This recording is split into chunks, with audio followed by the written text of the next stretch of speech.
Youorns.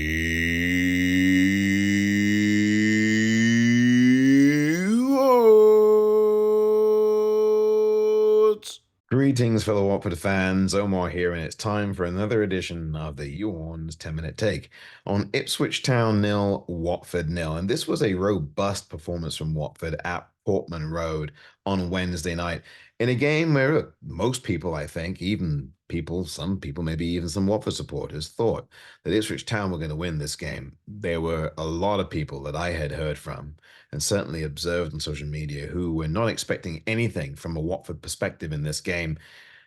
But I had a different take on this. And I thought that, Watford might go in there and surprise a couple of folks. And they certainly did tonight, at least from the Ipswich Town contingent, who probably did not expect Watford to hold their own against Ipswich as well as they did on Wednesday night at Portman Road. Now, Watford were coming into this game off of the back of a really dull 0-0 draw at home to Preston North End. Very dull game, a forgettable game. And this one was anything but. Ipswich Town had an opportunity to go top of the table after Leicester had lost, Leeds had lost as well. And wow, all of a sudden Ipswich had this great opportunity to go top of the table. And so to do that, they would have to beat us. Didn't happen because Watford FC put in a really good performance. I would say an excellent performance, given the circumstances, given where they played, and given who they played. Watford were, I thought, tremendous in this game. Now, look, their end product was still poor, still problematic, and still frustrating at times because the fluid movement from Watford was very good on the ball. It's just that final pass that is not, and they still need to work on that. It's been a long, long issue for Watford. But the performance overall and the attitude and the endeavor and the spirit of what Watford did throughout this match was excellent from start to finish. Even when Ipswich dominated periods of the game, especially in the first half where they should have scored at least twice, a shot from one of the Ipswich players was saved at point blank reflex range from Daniel Bachmann, who has found a renewed vigor and inspiration since he's been let back in as the starting number one goalkeeper. He made some very good saves in this game for the second game running. He has been spectacular, I think, somewhat spectacular in goal, renewed and reinvigorated. And he made a save that was, I thought, a header that was going in from Kiefer Moore. That's the player from Ipswich who was on loan, I believe, from Bournemouth earlier this season. And I thought for all the world it was going in, but Bachmann managed to get there and do a really good job. Now, just a few minutes after that, it was another particular incident where Ipswich should have scored. The ball hit the post, and instead of bouncing in off the inside of the post and going into the back of the net, the ball rolled along the goal line and somehow stayed out of the goal mouth.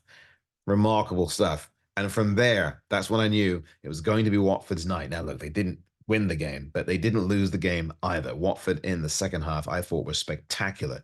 Good discipline, really good composure on the ball, and in defense, got to give a big hand of applause, a big round of applause to Matty Pollock because I would pick him, and I do pick him, despite the fact that it was a draw.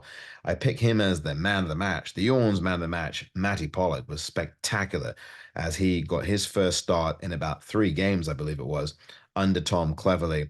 I think he started against Birmingham City under Tom Cleverley, but did not start a number of the remaining games. And this is the first time back, I think, since then for him in the starting lineup. He was brilliant.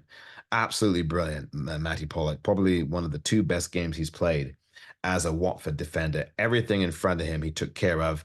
His vision on the floor was very sensible, very sharp, and he got the angles right. He knew when to take the challenge. He knew when to clear the ball. He knew when to go short, when to go long. He was really, really very effective in this game. He was really good in the game on Wednesday night, as was, I thought, Kayembe in midfield. Kayembe almost won the game for us late on in the second half with a long shot from inside his half, a la Ismail Assar from, of course, last season. In this case, it was a shot on target, which Ismail Assar's was, but the goalkeeper had backpedaled enough and was not off his line far enough where it could have done damage. Although it was a shot on target, the goalkeeper had to parry the ball away for a corner. It almost went in. It was one of the most astonishing things that you would have seen because you didn't expect Kayembe to unleash that kind of shot, although he does have that in his locker, and we've seen a million times since he's been here at Watford. Kayembe shoot the ball from 30 yards out, goes way up into the stands, way up into the rookery, way up into the Vicarage Road end. But this shot had some real purpose to it in the game at Portman Road as the ball just kept going and going and going, and it looked like it was going to go over the goalkeeper's head and into the back of the net. The goalkeeper had to lean back and dive back and parry the ball into the stands and for a Watford corner. Now, Watford had maybe 3 shots on target, including that one, but I thought that they did very well in dealing with Ipswich Town. They frustrated Ipswich, especially in the second half. For the first half hour of the second half, Watford dominated the game. They controlled the tempo. They were able to contain a very vigorous Ipswich side, bottle them up for half an hour, frustrate the home fans, and force the manager of Ipswich, Mr. McKenna, Kieran McKenna, to make numerous changes until the third iteration of changes that he made, I think, finally worked. And Ipswich became a very dangerous outfit again in the final 10 to 15 minutes of the game and really put a lot of pressure on Watford there. But Watford dealt with it all. Watford was sensible in their possession. The defense had a 1 or 2 shaky moments, but generally speaking, they were orchestrated and they were set up very well in the 3-5-2. Very disciplined defending. I thought TDB had a good game, not as good as the games previous, and he certainly was living dangerously with some of his possession, but he is able, for the most part, to succeed and get out of trouble and keep Watford strong at the back as well when he dropped back from his midfield role. And I thought that all of these lads stuck to their task, were very convincing in what they did. It was just that last ball, and again, it was just the problem with set pieces that weren't executed right.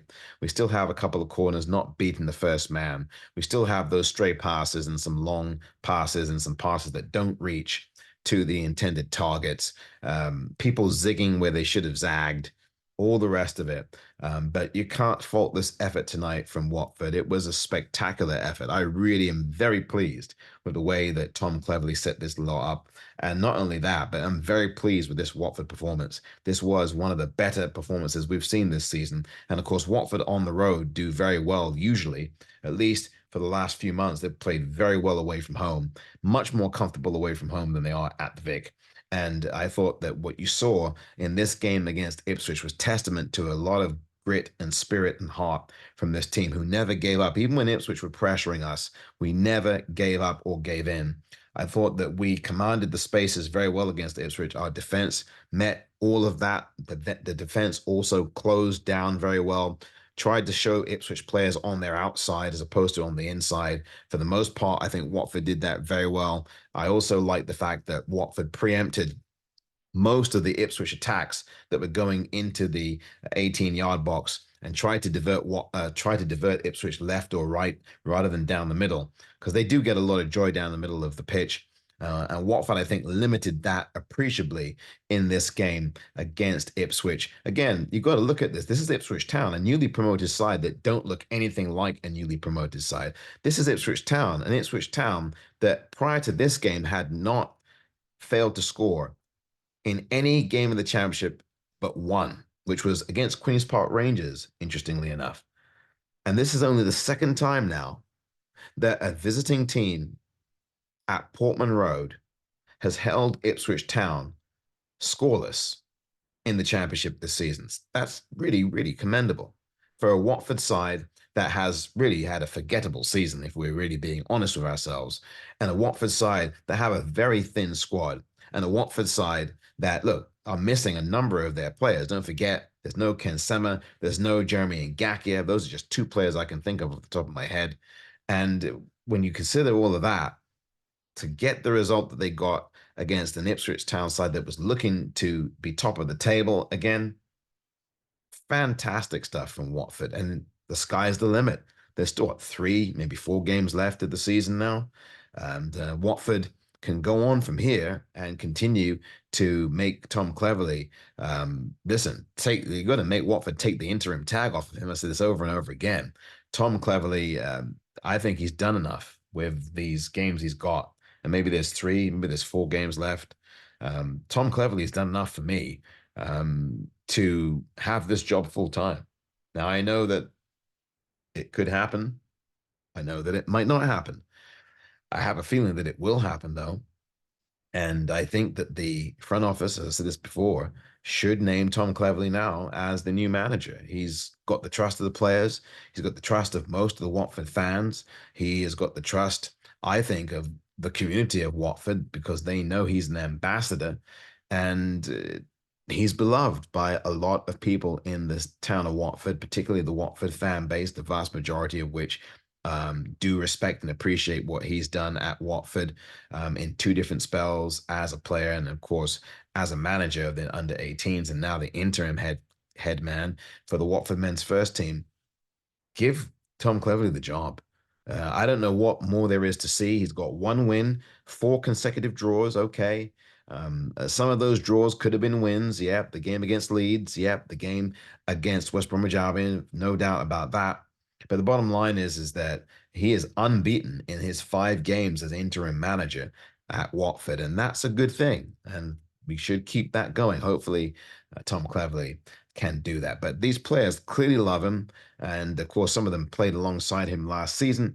And we've had TDB make comments publicly through Watford's social media channels that he hopes, and he would like to see Tom Cleverley be kept on as manager. And I think there's more than a few Watford supporters who want that as well.